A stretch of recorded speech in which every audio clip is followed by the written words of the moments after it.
Hello everyone and welcome to episode 15 of the Irish Whip podcast. I'm your host Ben, accompanied as always by my co-host Aaron. Yeah. This episode is our Lucha Underground episode. Yeah. First, I suppose we should get into news of this past week. The big story is Adam Rose and the domestic battery charges. So Wednesday, I think Adam Rose was arrested at his home in Florida on charges of domestic battery and tampering with a witness. Yeah. So what happened was him and his wife were having like a screaming match, and he grabbed her face and brought it in close to his and just shouted in her face. So she went to call the police, and he tried to take the phone away from her. Which is where the tampering with witness comes in. And he was arrested and made bail yesterday. Yeah. The judge wanted to set up a restraining order, but his wife asked the judge not to because of their disabled kid. Yeah. Yeah. It's not a nice story. No. Not at all. Not exactly a lot of happy news this week. Yeah, I just hope Adam Rose and his family can work their shit out. Couple more releases came. Brooklyn Brawler, after 31 years in the company. We thought JTG was something. Yeah.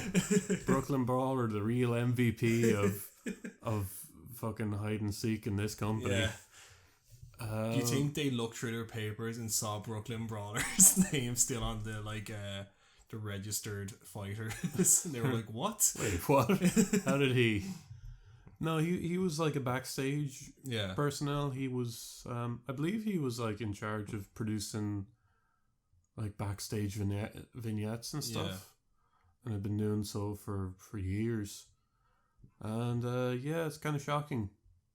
He's probably like longest tenured guy in the company, apart from Vince and Howard Finkel. Yeah. Because Howard has been there for...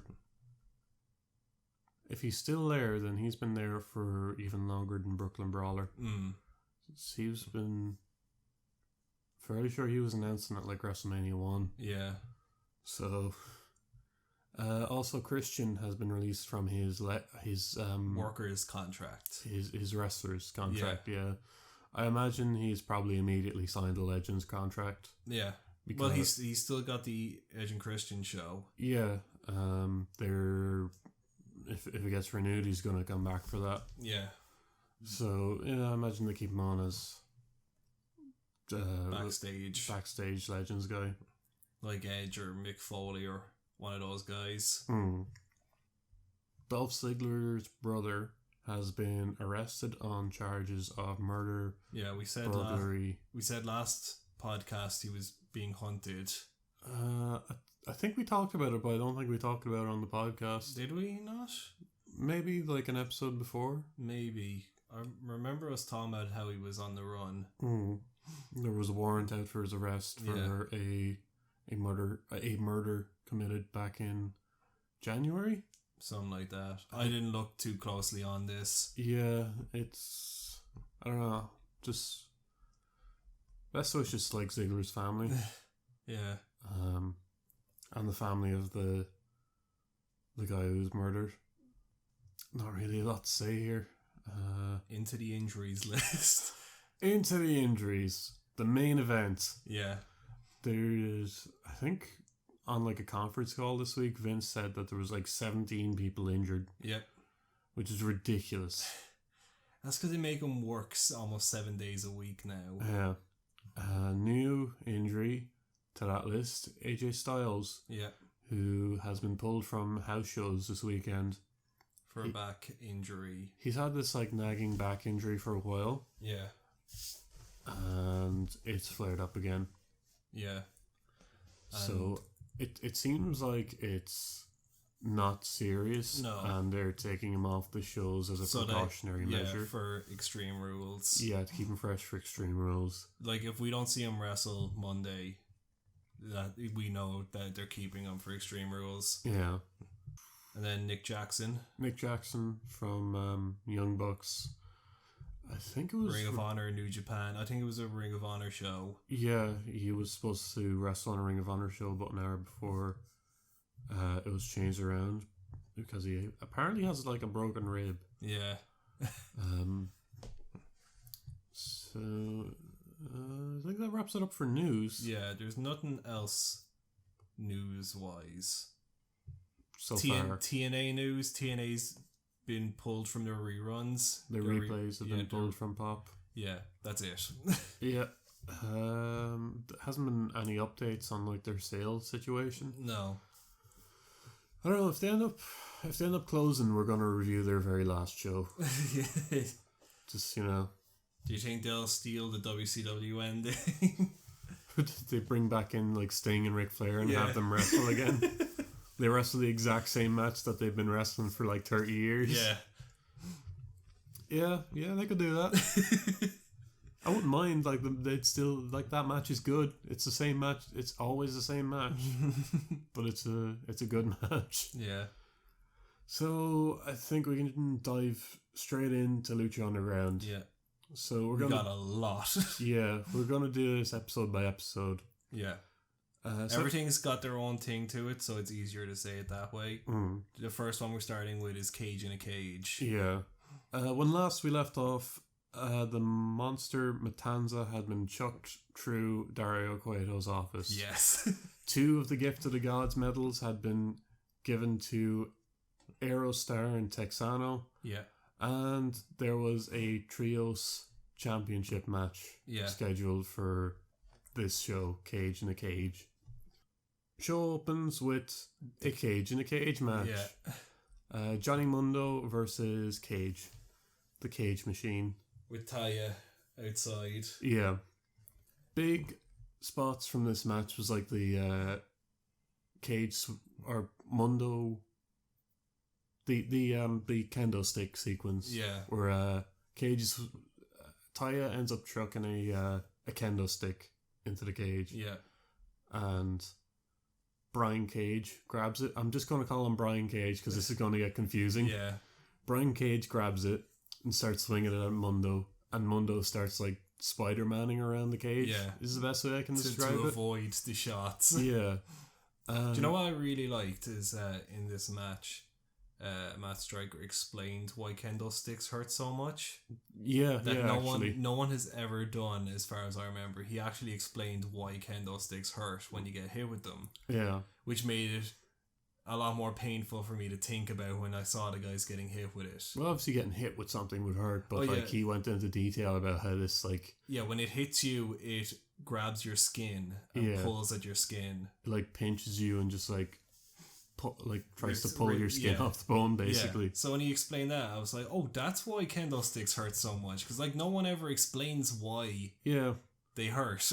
Because it's just like a bunch of bamboo rods taped together. Yeah. No one's explained why they hurt so much. And I never knew until this match. And he was like, when you get hit with them, they bend and then contract and they grab your pinch your skin, and as they pull away from you, they're ripping at your skin. Yeah, which I thought was really good. Yeah. Eventually, Cage just throws the kendo stick at Mundo, grabs him in a spine buster thing, and chucks him into the corner. Then slams him down, and Mundo. As he goes down, throws up the kendo stick in the air, and Cage just grabs it out of the air. That was so cool. Taya throughout the entire match is trying to interfere. Yeah. And eventually she gets in, does a big dive from the top of the cage, which was really cool. Big crossbody onto Brian Cage. Yeah. I really love Taya. She's really good in... She is quite good. Yeah. I'd like to see her in WWE. Taya and Mundo hit a magic killer on Cage, but only get a 2 count. They bring in handcuffs. Yeah. And try and handcuff Cage to the ropes, but Cage is able to fight them off and handcuffs Taya. Yeah. So Taya is left watching in horror as his monster just decimates Johnny Mundo. Ending came when Cage hits Mundo with the Steiner screwdriver. Yeah. And gets the 3 count and wins an Aztec medallion. Yeah. This match was good. I watched all of this in like one block. Yeah, this is more fresh for Ben than it is for me because I watch these as they come out. Yeah, I tend to wait till we have to record Lucha Underground, then I'll go back and watch every single episode that I've missed. I watch them as they come out, so the most fresh one to me is the last Grave Consequences. Yeah, Grave Consequences. So all I was thinking throughout this entire match was like, Ryback has no future in the Indies. Because like just looking at Cage, they're basically the same body type. Yeah, and Cage is more impressive to watch. Cage, he's much more athletic. Seems to be more charismatic than Ryback. Oh, he is. And I'm just like, why did WWE pick up Ryback and not this guy? Yeah. Because like it's not a steroid thing. Because like obviously Ryback. I was honestly trying to say Ryback. Right. I mean, I keep calling him Ryback. Fuck's sake. Ryback. I think, in my opinion, and this is just my opinion, he is on steroids. Yeah. Cage, in my opinion, is also on steroids. And I'm like, why would you pick up Ryback when you could have this guy? Yeah. Who's just so much more impressive in the ring. Yeah, a lot more. Is equally, if not more, charismatic. Yeah. I mean, like, why would New Japan pick up Ryback when they could have this dude? Yeah, for cheaper. Yeah, it's like, because Ryback will want more money because he's a WWE guy. And then you have this monster. This freak. Who this genetic freak, maybe. This genetic freak with his peaks. Yeah, it was a good match. Yeah. It was a nice warm-up. Had a lot of fun spots going for it. Yeah, this could have like easily been a main event on one of their shows. Yeah. Next up, we got the main event. Like this show was just 2 matches. Yeah. And that was it. But they were great matches. Yeah. Main event, we have Phoenix, Evans, PJ Black versus Ray, Puma, Azteca Jr. versus Joey Ryan and the Crew versus Havoc and Ivelisse. Yeah. Before the match, Dario Cueto comes out and says that Angelico has been mysteriously attacked. So he's dead. Yeah. He was, during the time of this taping, legit injured. Yeah. So he could not compete. So Ivelisse and Havoc and Son of Havoc did it by themselves. Yeah, they were a 2-man team. Yeah. It was a good match, but early on, very hard to follow. Yeah. There was lots of moving parts. So much happening. Both Striker and Vampiro were flustered because... yeah, like they say it during the match, don't they? Yeah, Striker was like, I'm doing my best to call it. Lots of just people rotating in and out, doing their spots. Because this normally in an elimination tag match, there's 2 people in the ring. Yeah. But in this, there was 1 member of each team in the ring. So there's 4 people in the ring at one time. A fatal 4-way where everyone trios tag match. But it wasn't the gimmick where they throw 2 guys out and it's just 2 guys fighting. There was 4 of them in the ring just doing spots with each other. So it's impressive, but it's incredibly hard to follow. Yeah. So it's just like bam, bam, bam, bam, bam. And it just like keeps hitting you from left and right. Yeah. So this eventually led to like what I've written down here, a dive fest. Yeah. Everyone just hits their dive finishers. Yeah. Everyone's outside and one by one, like everyone is running across the ring and diving onto the crowd outside. Yeah. The note I have here is that no one caught Dragon Azteca. Poor guy. Because he did like He did like a corkscrew thing and just they fucking parted like the Red Sea and just let him fall on his head. So back in the ring, we've got Cortez Castro and Ivelisse. Ivelisse, I think, was the MVP of this match. Yeah, she was quite good. So what happened was Joey Ryan and Ivelisse are in the ring, and Joey's getting knocked around by Ivelisse. So Joey tags in Castro. Castro gets the better of Ivelisse, and Joey's like, tag me in, tag me in, tag me in. And God, I love Joey Ryan. Yeah. Now that this woman has been beaten down, let me come in here. Joey Ryan wants his day in the sun. So Castro's like, no, you fuck yourself, mate. And Ivelisse gets a roll up, and Joey Ryan, Castro, and Cisco are eliminated from the match. Yeah. So it's down to these 3 teams. Evie and Juju Evans are in the ring. Evans, like we said, this match is hard to follow. Yeah, I've notes, but like I'm remembering stuff that happened as well. Yeah. Like I've bullet points. Evans and Evie are wrestling, and Evans gets the advantage and starts pandering to the crowd, and he's like, yeah, I'm the baddest bitch in this room. She calls herself the baddest bitch in this company? No, I'm the baddest bitch in this company. And it just cuts to the commentary, and they're just kind of like, what? Jack Evans is so good right now. Yeah. And like Vampiro is like, did he just call himself the biggest bitch in this company? I don't know what it is with Jack Evans right now, what his heel stick is, but he's so funny with it. He kind of reminds me of like Jericho in the early years. He's like a dickhead heel. Yeah. But he's got more comedy going for him than anything. Yeah, because that's kind of what Jericho was with like his 1004 moves list and that. Like, it's brilliant. I love it. He's small, so I don't know if WWE would pick him up, but like, very talented guy. Yeah. Very talented. Yeah. Ridiculously talented. So, Ivelisse hits a sunset flip powerbomb. The most beautiful sunset flip powerbomb I've seen in a long time. Hits it on Evans, and as the ref is dealing with people outside of the ring, PJ Black comes in and super kicks her in the head. Yeah. And rolls Evans over, so Evans is on top of her.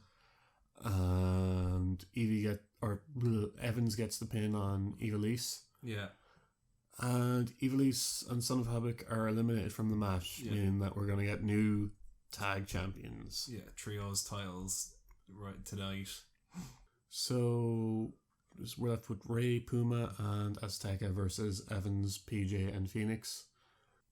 Lots of brawling and spots between these 2 teams eventually leads to Ray and Evans in the ring. And Ray ends up pinning Evans with like a split leg moonsault from the top rope. Dragon Azteca Jr. is very impressive to look at. Like a lot of the moves he does. Like that DDT he does. Yeah. Or he gets picked up and like throws himself over the guy's head onto his other shoulder and lands it into like a DDT. Yeah. That's really impressive to look at. This match was very good. It's like... It's very hard to follow. It is hard to follow. Because we're watching 1, 2, 3, 4, 5, 6, 7, 8, 9, 10, 11 people wrestle at the same time, more or less. Yeah.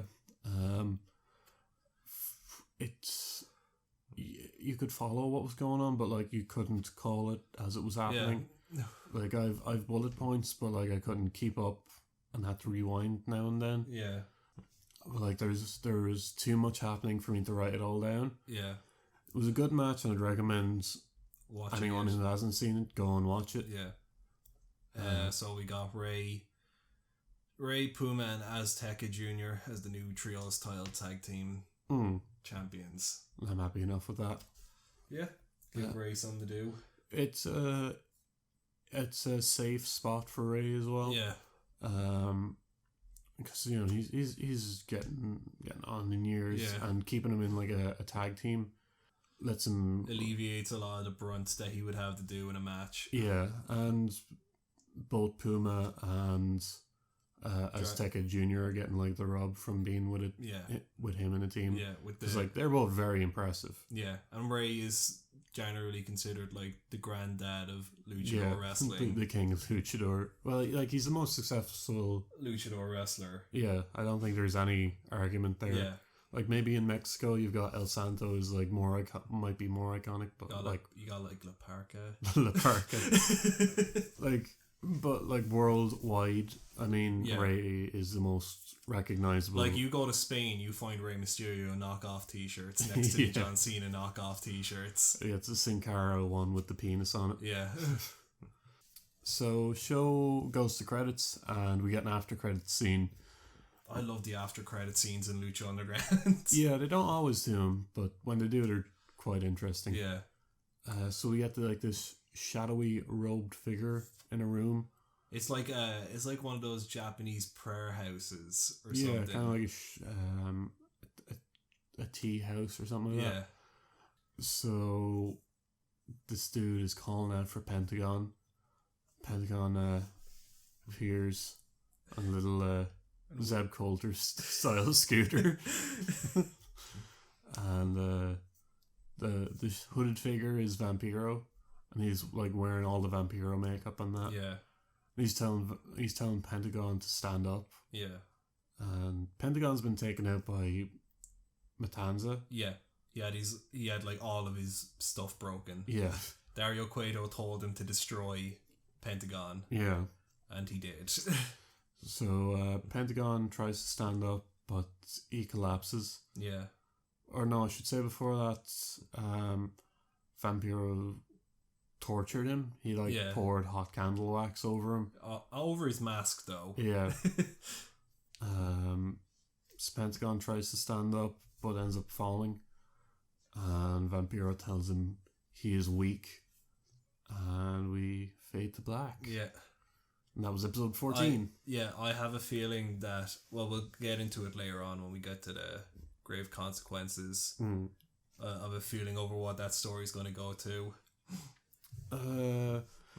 Episode 15, we open with a Dario. This is No Mas. No Mas. Yeah, is what the whole segment works around. Dario and Katrina open the show, and Katrina's like, "You're afraid of my Mil Muertes," and Dario's like, "Haha. My Matanza is the most powerful superstar in the world." I fucking love Dario. He is really good. We were talking about yesterday, last week, before we recorded the Raw episode. But Dario Cueto is so good. He's one of the best parts of the show. Yeah, and we don't know if he knows much about wrestling because he's an actor. Yeah, but he works really well for it. Like for some guy who's never been associated with wrestling before, never like been in a ring. Yeah, he's fucking brilliant. Yeah. He's the best heel authority figure outside of maybe the initial run of heel Vince McMahon that there's ever been. Yeah, like he's the best heel authority figure and the best authority figure in wrestling it's today. Because he's still not even fully a heel. Like he'll still give faces matches they want. Yeah, but like he gives them like the genie in the bottle type thing. He'll give them the match they want, but it won't be quite what they asked for. It's like later on when we get to the other Cueto vignette where he does show a bit of his face side again. He's not like he's a heel, but like he has very clear motivations. Yeah. He just loves watching people fight. He loves violence. Yeah. Like he just comes out and says, "I like watching people murder each other." Yeah. So that leads to the next episode. Yeah. Katrina's like, "You're afraid of Mil Muertes," and Dario's like, No. I'll prove it because next week your Mil Muertes is going to get a rematch against my baby brother Matanza in Mill's signature match, Grave Consequences. And Dario's like, why don't we raise the stakes? Why not, instead of one coffin, why not have 4 coffins? Graver consequences. It's so fucking cheesy, but the guy just makes it work. Yeah, it's so good. So we've got the key versus the stone. Yeah. For next week. So this leads to our first match. We get Melissa Santos in the ring, and she's introducing Marty the Mott. And he's being a creepy bastard. Man, I love how creeped out everyone gets by Marty the Mott. He's just like standing way too close to this woman. And his gear is a tiny bit too small for him. Oh yeah. A tiny bit. I love it. I swear the dude's ball sack fell out. I fucking love it. And like I like the bit where she's announcing him. Like he did that like the last time as well. He had a match. Yeah. And she's announcing, and he's like hovering over her. Yeah. She's announcing him, and he like tries to reach around and like touch her, and like without looking, she just puts up a hand. Just like, no, don't touch me, fucker. Oh, I love it. So we got the Mott versus the Mac for a Gift of the Gods medal. The theme of this show was every match was for a Gift of the Gods medal. Yeah, I should say. So early on,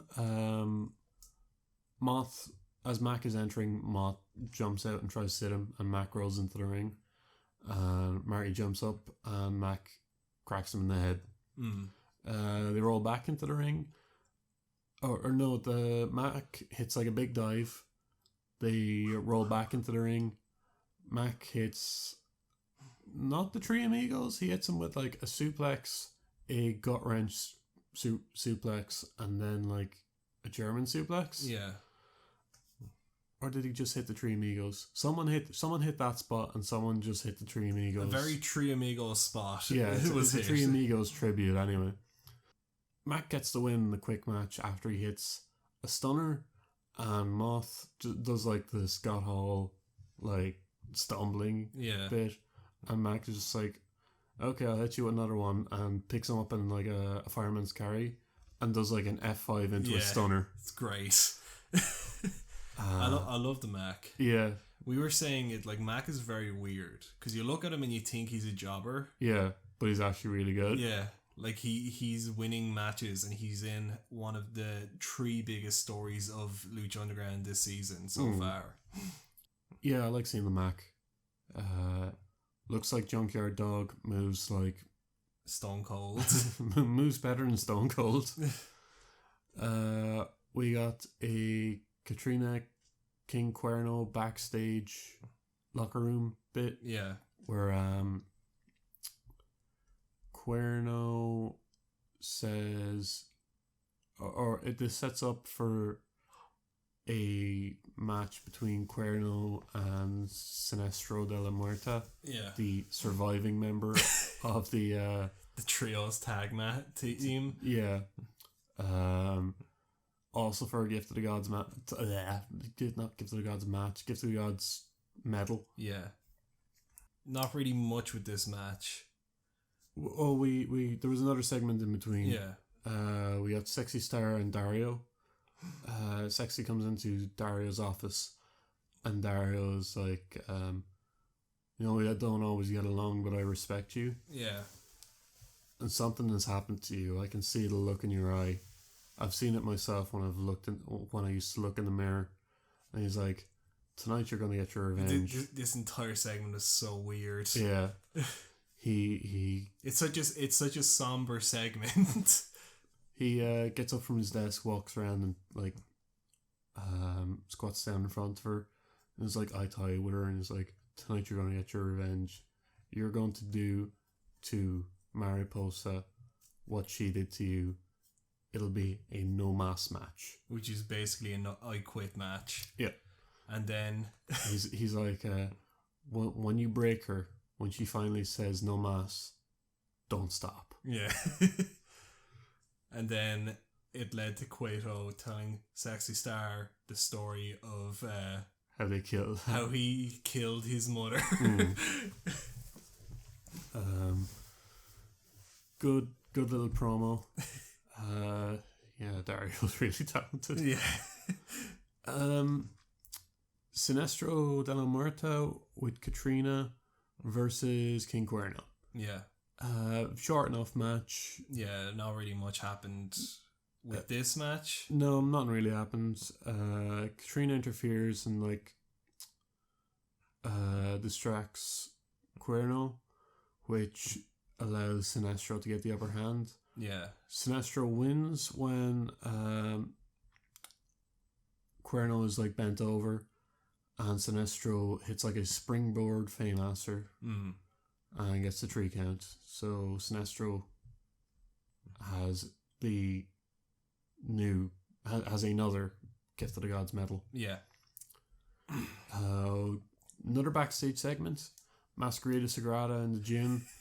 And I completely forgot about this. How did you forget about this? I loved it. Masquerade Sagrada's in the gym working out, and in comes Famous B. It's hilarious to see Masquerade Sagrada with the 200-pound weights when he weighs 140 pounds at most. It's so funny to see. Famous B walks up, and I'm also loving Famous B. Yeah. Comes out that Sagrada is his new client. Yeah. And he's like, tonight I got you a match for a medal, boy. You're going to win. It'll be great. So between that match, we got a segment where Chavo enters Dario's office and is like, I want the Gift of the Gods medal match. And Dario's just like, fuck off. He's doing his taxes or whatever. Yeah. And he's just not even looking at Chavo. And so Chavo's like, fine, I'll seize my own opportunities. Yeah. So it leads into the match. Masquerade Sagrada comes out. Famous B is there. He's doing, hyping him up. Yeah, Sagrada's doing push-ups and everything in the ring. Famous B is giving out his cards. Then we find out who his opponent is. And it's Cage. And when Sagrada sees this, he gets on his knees and just starts praying to God. he's keep bollocking Famous B, and B's like, no man, you got this. And Cage is apologizing to Sagrada the entire match as well. He's like, I'm sorry, man. So that's how I like seeing face versus faces going. Yeah, is some sort of comedy bit for it. Because Sagrada, by all reasons, is just a face. Yeah, people like him. He's just a jobber. He's just there to get jobbed out. Yeah, he's impressive though. He's very good. He's very good for a mini wrestler. Yeah.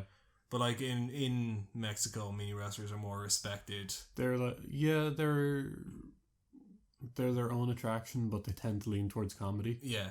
But Masquerade Sagrada is very talented. Yeah. But he's fighting Cage. Yes.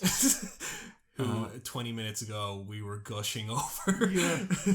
This was just a minute squash match. Yeah, it was just a comedy squash match more than anything. Leading to Cage's next feud. Yeah, Cage tries to they do a bit where Sagrada just is ducking out of Cage's way, and Cage is banging into the turnbuckles. Yeah. But eventually Sagrada goes for a crossbody, and Cage just catches him and is like, I'm sorry. I'm sorry I've got to do this. I'm sorry, I love you. And just F5s him. Brutally F5s him. Yeah, he lets go of him in the air, and he's still fucking spinning. Yeah, Sagrada does 3 more flips. And just pins him with that, and it's just a squash. And on the commentary team, they're like, Jesus, why on earth would he would Famous B make it a match between Sagrada and Cage? And Striker's just well, you gotta say, I mean, he got his client a Gift of the Gods match right out of the bat.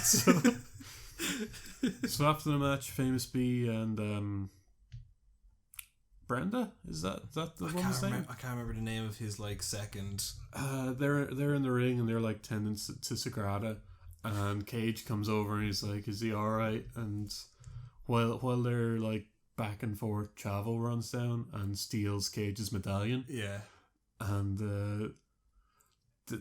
in the ring, yeah, Famous B's mic'd all the time. Yeah, in the ring, like they're going back and Cage and Famous are going back and forth, and Famous B is like, "Dude, you just got robbed," and Cage is like, "What are you talking about? I won."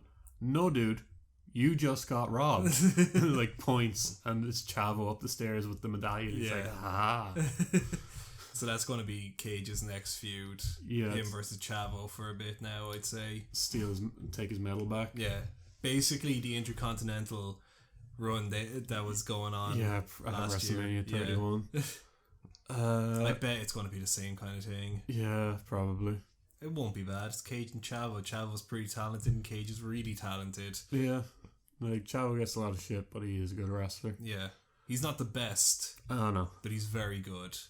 He's not even the best Chavo Guerrero. He's not the best Guerrero. Main event, no mask match. Sexy Star versus Mariposa. Yep. Slow back and forth early on. Very slow. Sexy hits like a Three Amigos. Yeah. This is where I got confused because there was like 2 Three Amigos spots, and like thinking back, Sexy hit like the regular Three Amigos, and the Mac mixed it up. They end up bailing out of the ring, and Sexy hits like a seated senton. Mariposa ends up knocking Sexy into like the railings. Yeah. And grabbing chairs and whacking Sexy with them. Sexy ends up fighting back, knocks Mariposa down, sets up there's no real good way to say this, but sets up Mariposa is down with her back against the wall, and Sexy sets up a chair between her legs. Oh yeah. And like vertically between her legs, grabs another chair and like plows a chair into Mariposa's vagina. It is so good. They end up fighting up like the concrete stairs. Yeah, which is about the time you get worried. Yeah. And they just keep fighting up into the balconies and end up in like the rafters over the crowd. Which was horrifying because they did some horrifying spots when they were on those rafters. Yeah. At some point, Sexy Star ends up busted open. Mariposa has like ripped her mask when they were on the stairs.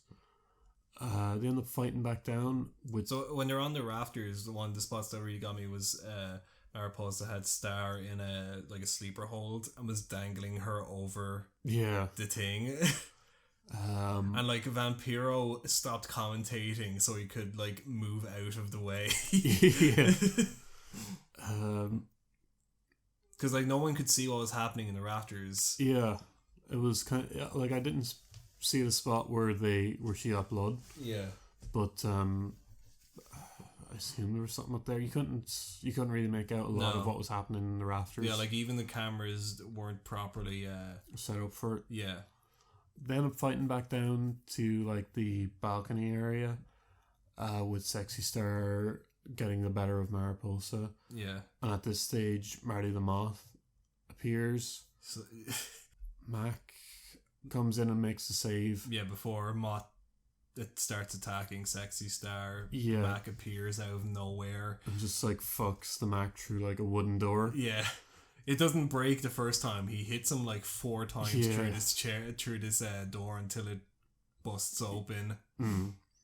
Mariposa and Sexy end up getting back down to ringside, and Mariposa has like Sexy in a wheelbarrow thing and just starts smashing her against the announce table. Yeah. End up rolling back into the ring to the best spot of the night. Yeah, Mariposa has Sexy in a modified Indian deadlock. Yeah. And ref is like, "Do you want to quit, Sexy? Do you want to quit?" And she's like, "Fuck you." Fuck you, Mariposa. That's so good. I had like tears in my eyes when I saw that. And there's like blood streaming all over the ring. And then when she says that, the camera goes to like the hard camera of the audience, and everyone is freaking out. Yeah.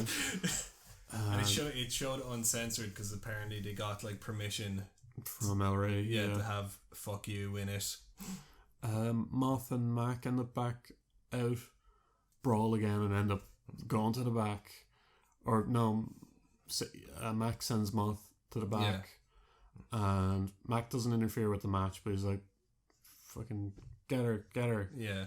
So Sexy ends up putting Mariposa in an armbar, and Mariposa says no mas. Yeah. And after the match, Sexy keeps her in the armbar. Yeah, let's go of the armbar to celebrate, and then comes back and locks her in another armbar. Yeah.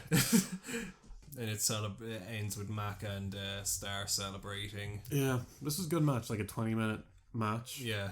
A lot more storytelling than wrestling happening in the match. Yeah. Than anything else, I'd say. Well, like, you always get spectacle in I Quit matches. Yeah. But like I Quit matches are great for storytelling. Yeah, like this one was great in a storytelling way, because it had like the end of both Mac and Star's rivalries with the brother and sister. Yeah. Sexy Star wins the 6th Aztec medal, I think. Yeah. So she's going to be in the match again. Yep. So it's Sinestro, her, Mac, Aerostar, Texano, and Cage. Yeah. Well, Chavo. I mean, has so far, Chavo. Yeah. Are these 6 people that have medals? Next Trios champion is in the next episode. Not Trios, Gift of the Gods. Yeah. Good show. The No Mask match was pretty good. What were to watch. If not just for the fuck you spot. Yeah. I didn't care much for Moth and Mac interfering, but you knew it was going to happen anyway. It was like when they came back at the second time, I was like, it's a bit lame. But apart from that, I thought it was good overall. Episode 16, Graver Consequences. Opens up with Dario in a bar somewhere. Yeah. Talking to... This guy is like a famous actor, apparently. He was in some soap operas in America. Dario or the other guy? The other guy. So this other guy appeared a couple of episodes ago. Looks like Zack Ryder to me. Like a shorter haired Zack Ryder. This guy appeared a couple episodes ago as a councilman who told the police to stop investigating Dario Cueto. Yeah. So Dario's at the bar with this guy, and Dario comes in and leaves like a big fucking wad of money on it to get him to pay off the police. Yeah. This dude knows stuff about Cueto. There isn't like a lot told, but he says he's representing someone very powerful. I say slowly we're going to figure out what he's doing, because like he's appeared in most of these episodes, but there hasn't been anything said about him. He doesn't have like a name yet. No, he does. I can't remember it though. I don't remember his name either.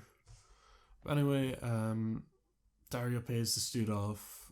This dude says he's like representing some mysterious shadowy figure, more powerful than Matanza, and that's pretty much all we got from this. Says he's going to come down and see the temple. They see the temple. Yeah. And then Dario Cueto looks very concerned, and he's like, "Did you think your brother was the only one who was going to get all the fun around here?"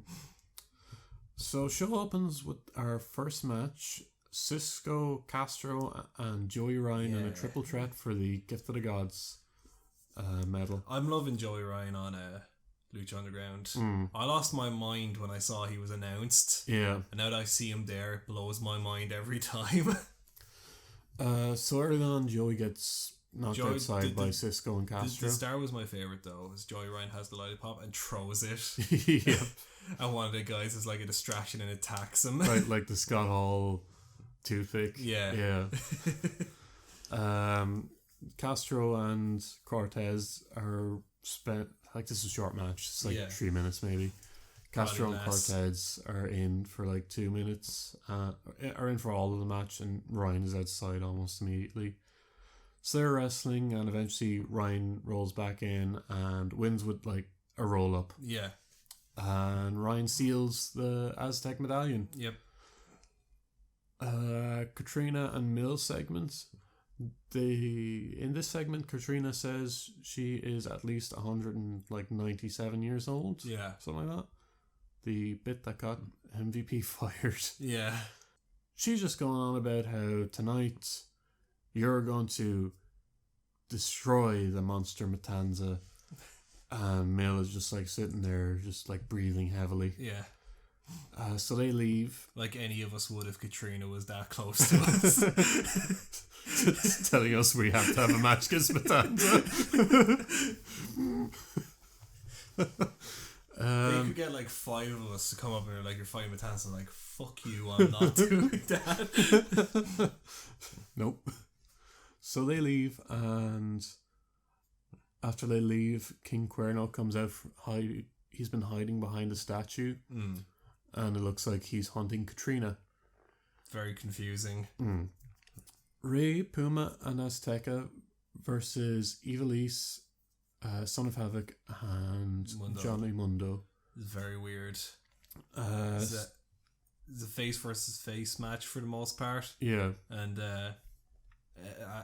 anytime someone got tagged in, they would show respect and like shake each other's hands before getting into fights. Except Mundo and Puma, who immediately just started beating on each other.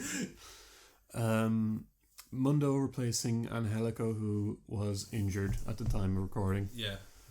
So Ivelisse and Azteca show respect to each other. Rey and Havoc shake hands and show a sign of respect.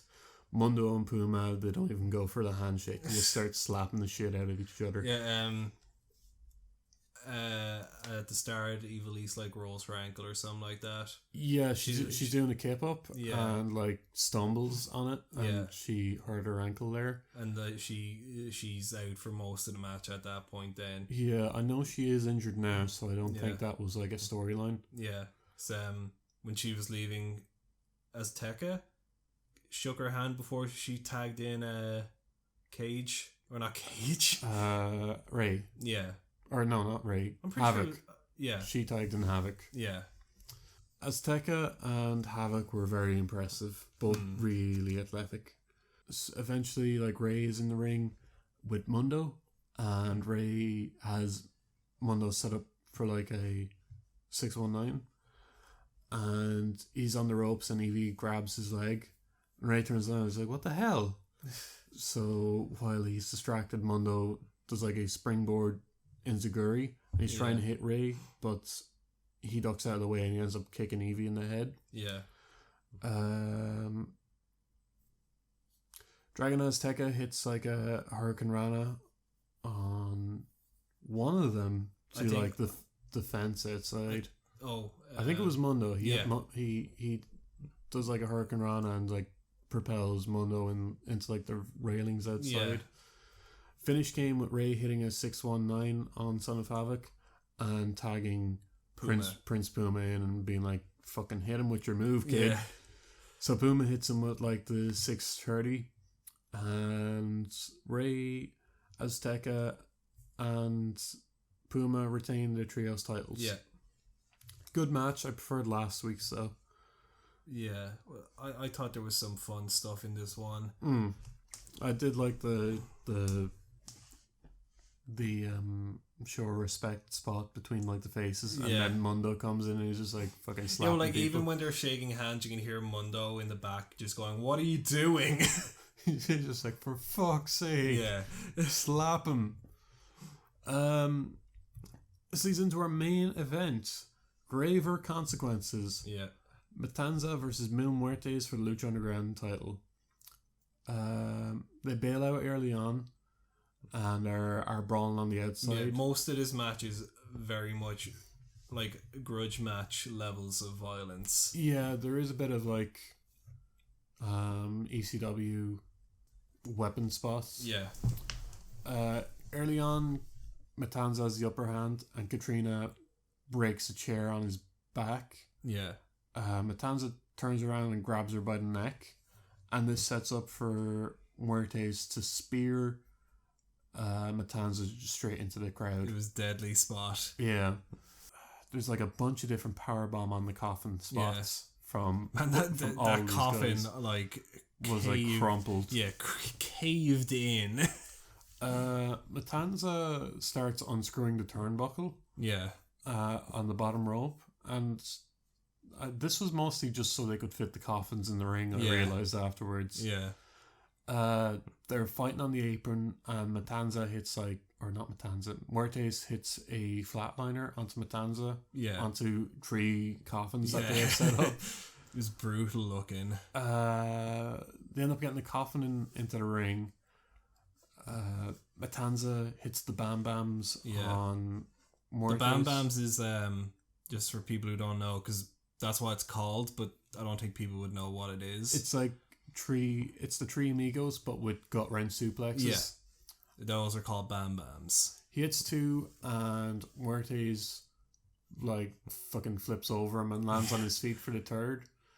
No man that size should be able to be so flexible. Fucking clubbers the dude, gets the turnbuckle, and tries to hit Matanza. Matanza ends up grabbing his hand and like punch him in the head. Matanza has the buckle then, and he starts ripping at his mask, and then just like clobbers him in the head. Yeah. So Mill is busted open, gets back up, choke slams Matanza onto another casket, which is also in shit at this stage. All of them. There was like one casket that wasn't in shit. Muertes bails outside and starts rooting under the ring and finds like a toolbox. Yeah. And inside this toolbox is like a chainmail gauntlet. Yeah, with a hammer. Yeah. When he pulls out the gauntlet, Vampiro and Matt Striker just go, "Who put that under there? Who the hell put that there?" Mill gets back in. Matanza hits a low blow on Mill and chucks him into the coffin. As he's trying to close the lid, Mill punches his way through like the lid of the coffin, like punches a fucking hole in the coffin. It was and so good. And like punches Matanza in the face. Really cool. Dario and Katrina end up like brawling, and Matanza like clobbers Katrina. Matanza has the stone now.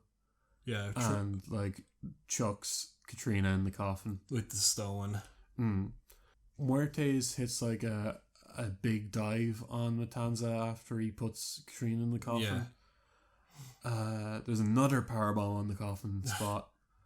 And what I wonder is, are those coffins like legit coffins? I think they probably would be. Yeah, it almost fucking hurt. Yeah, maybe the lids are gimmicked, but like Stryker and Vampiro were talking about like watching the casket crumple under the guy's weights, and they're explaining that these are real coffins. Like these things are made to keep things out of them, and they're just crumpling them. Yeah.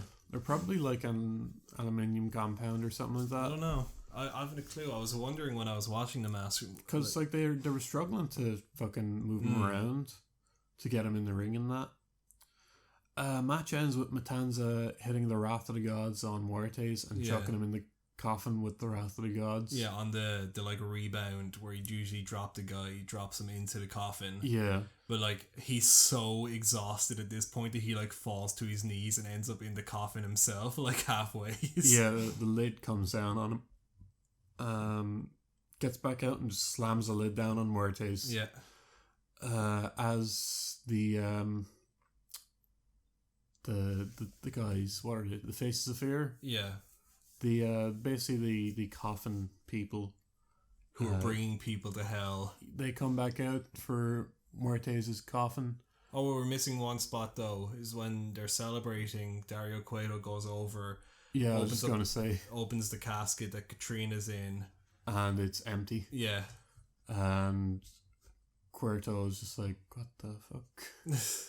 As they're bringing Muertes' coffin out, there's like a hooded figure at the head of the coffin, and this figure takes the hood off, and it's revealed that it's Queen Cuerno who's taking Mil Mortis's body away. Yeah. I really like the like gravekeepers coming out at the end. Yeah, the Day of the Dead people. There's something really creepy about it. Like, especially that guy on stilts who's coming out. Yeah. Like, there's something really creepy about it. Just these weird funeral guys. Yeah. I think kayfabe wise, the idea is that they're dragging the person to hell. Like, that's where they're going. Yeah. With the coffin. Bringing him to the underworld. Yeah, basically. I think that's kayfabe what it is. I'm not fully sure, but like the gist I got was that they're bringing these people to the underworld. Yeah, because the lore is if you lose a casket match in Lucha Underground, you die. Yeah, you're dead. Yeah. Like Conan is dead in the Lucha Underground universe. Yeah. Mil Muertes is also undead. Yeah. Katrina said he was dead and she brought him back to life. So he's going to come back like more leveled up. He's going to come out like Bane next time. Yep. Last segment was the guy from the very start who Dario met and gave money to getting into a limo and talking to like his... Whoever this guy is who he's talking about. Talking to like the higher power dude. Yeah. We don't see the guy's face. We just see him light a cigar and then fade to black. Yeah. And Dario gave this dude 50 grand. So, yeah. I wonder who he is. Yeah, I want to know so bad who this guy is. Overall, I liked this match, but I would have... Yeah, we were saying beforehand, this match was really fun, but No Mas match was a lot more... It's told a better story. Yeah. I just want to see Matanza and Muertes in just like a straight wrestling match. And like it's weird that we're being teased with them just having like gimmick matches. Yeah. So yeah, Matanza's reign of terror continues. Yeah, my idea now is that Pentagon's going to be the one who takes out Matanza. It seems like it anyway, because they're keeping him off, and they had that backstage vignette with Vampiro on the Pentagon. I have a feeling that like he'll come back with more of a bloodlust kind of character, the conquering hero type thing. kind of thing. Yeah, still evil, just there to destroy someone, but he's like the lesser of two evils. Until he ends up destroying him and becomes the greater of two evils. I don't think there's been anything announced for next week's show. No. Nothing really. Like, all of the stories have ended now. Yeah. Well, there will be, like, the Gift of the Gods thing. Yeah. But, like, I mean, storyline-wise, the ones that they started from the first episode are done now. Sexy Star and the Mac versus the two siblings is done. Johnny Mundo versus Cage is done. Yeah. Mil Muertes versus Matanza is on holds now. Yeah, it's on hiatus. Yeah. All of them have really been stopped. They've started up the trios. Trios has ended. They've kind of started a new thing with that, and Cage versus Chavo. Yeah, it looks like they're setting up a feud between Tayo and Mundo. Yeah. Taya and Mundo versus Havoc and Ivelisse. Yeah. But I don't know if Ivelisse was legit injured at that stage. Yeah. I know she is injured now. But these were could have been taped ages ago. Yeah, so I don't know the timeline of it. Yeah, we'll find out. Yeah. Overall, good shows. Yeah, sure, we can wrap it up there. Yeah. Thanks everyone for listening to episode 15 of the Irish Whip podcast. This has been our Lucha Underground episode for the month. Next episode is probably going to be our Extreme Rules preview. Yeah, probably. Yeah. Follow us on Twitter at Irish Whipcast. Follow us on Facebook, Irish Whip Podcast, and our YouTube is Irish Whip Podcast. Yeah. See you for Extreme Rules. Hopefully there won't be any injuries between then. Probably will be a couple of releases though.